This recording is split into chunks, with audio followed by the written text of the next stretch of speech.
Coming very soon, there's going to be what I refer to as a big bang in the real estate market. Now, this is not a scary kind of big bang. It doesn't mean that the world is falling apart and that real estate is going to the dogs. In fact, I think it's going to be quite the opposite. So to talk about it, I've invited a man with 30 years of expertise. He's Chief Executive Officer and Portfolio Manager for Adelante Capital Management, and he's the person who was instrumental in creating one of the major indexes for real estate, the Wilshire Real Estate Securities Index. With me is Michael Torres. Welcome to the show, Michael. Great, Steve. Great to be with you. So the real estate market is made up of many different kinds of investments. Let's list some of them to begin with. Many people have heard of REITs or real estate investment trusts. What are they? Real estate investment trusts are no different than any other corporate organization. However, they must make a tax election. So it's an enterprise, whether it be public or private, that makes an election which allows them to forego paying corporate taxes, provided they finance or own commercial real estate. And so those taxes are paid by the individual who buys the real estate investment trust. That is absolutely correct. Okay, and that's different from real estate operating companies in what way? Real estate operating companies, again, will go ahead and pay the corporate taxes. They may retain earnings for reinvestment in land and in existing operating assets. So they're slightly different. Okay. Now, most of us own a home and have some idea about the home's market value, but expanding this out to the bigger world, there are some considerations when making a real estate investment that are different than investing typically in stocks. So if I were to go out and buy a piece of land or maybe a duplex that I wanted to rent out or a small commercial building, what are some of the limitations or ramifications that make that kind of investing different than just going out to the public markets and investing in a stock?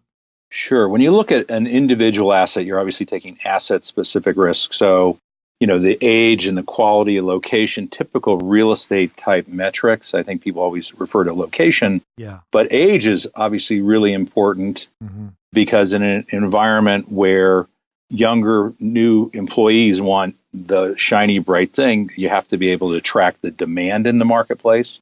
We also know that structures, as they get older, they require more maintenance. And so it's the amount of capital you need to put into the asset. So real estate really is not just buying yield. It's really buying an enterprise, whether you buy it through owning companies or the enterprise is you yourself operating the asset. Yeah, and when you say yield, you mean the actual cash flow that comes from renting it out, leasing it out, and then subtracting all your operating expenses, and what you're left over is this cash flow. Now, what about liquidity? I mean, there's a big difference between real estate purchased, let's say, in the ground or investing in a public company. I mean, real estate it's hard to buy and sell. It's easier to buy, it's hard to sell. Right. I think that, liquidity is a function really of confidence in the marketplace, whether it be in the listed markets or in the private markets. I think what's been an opportunity for individuals is there seems to be greater access. But at the same time, when banks are pulling back the amount of exposure they want to lend to the marketplace, that could cause, prices or assets to get stale in the market and fewer buyers. We've certainly seen that recently. Yeah. Michael, I see ads and hear things on the radio from time to time spouting how low risk investing in real estate is, that it's less risky, less volatile than investing in the stock market. And I think to myself, when I hear that, that's just not really true. The only difference is that the prices of your real estate are not quoted in the paper every single day. So you don't really know how it's fluctuating or not, but it's still subject to the economy. It's still an ownership position in something, just like a stock is. What's your take on that? Steve, I'm so happy that you're saying that because I 100% agree with you, and I'm glad that you're bringing that concept to your listeners. So it's really important. I think that, relative to private real estate as advertised, people are only just being enticed by yield and not thinking of total returns. And that's really part of the missing piece, which is the appreciation for time or depreciation that an investor might have in one of those structures that are private and touting yield only. Yeah, you were talking about the fact that when the economy gets soft, banks start pulling away.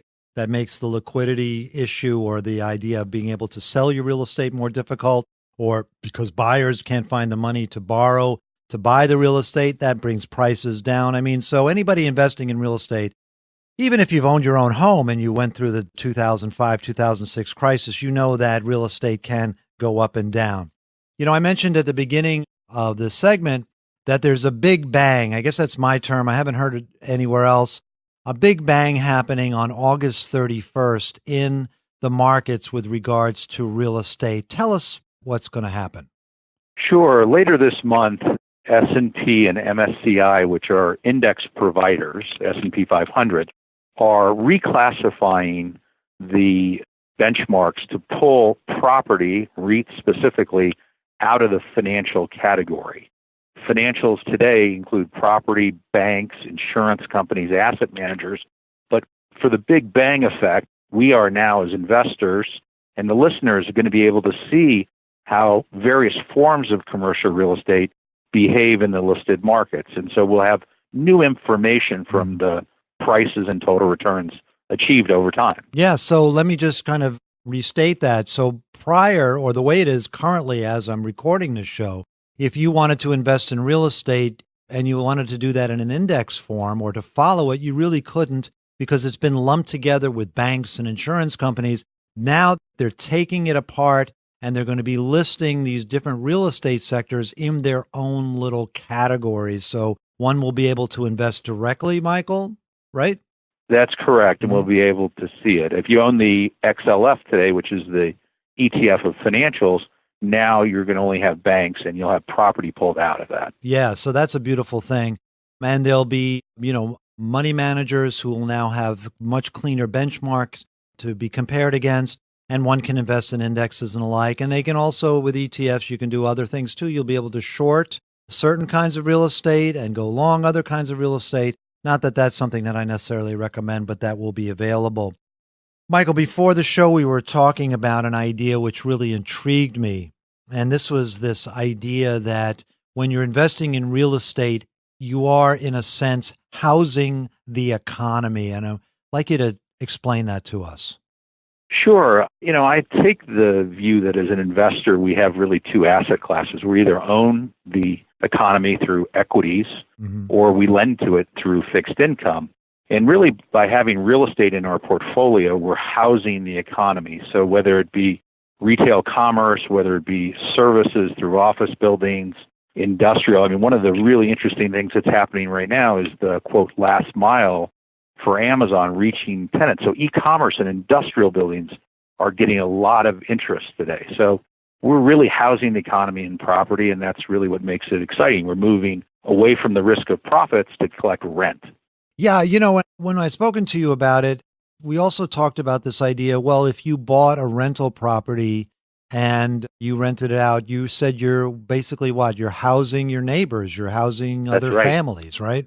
Yep, that's absolutely right. And turning it into, a commercial enterprise. So that's really quite interesting. There's a lot here to talk about. Unfortunately, we are out of time. My guest is Michael Torres. He is the Chief Executive Officer, Portfolio Manager for Adelante Capital Management, and he really, truly was one of the persons responsible way back when for creating one of the major indexes for real estate, the Wilshire Real Estate Securities Index. Michael, we'll have you back on, and we'll get further into detail on these issues. Thank you so much for joining us. Great, Steve. Thank you.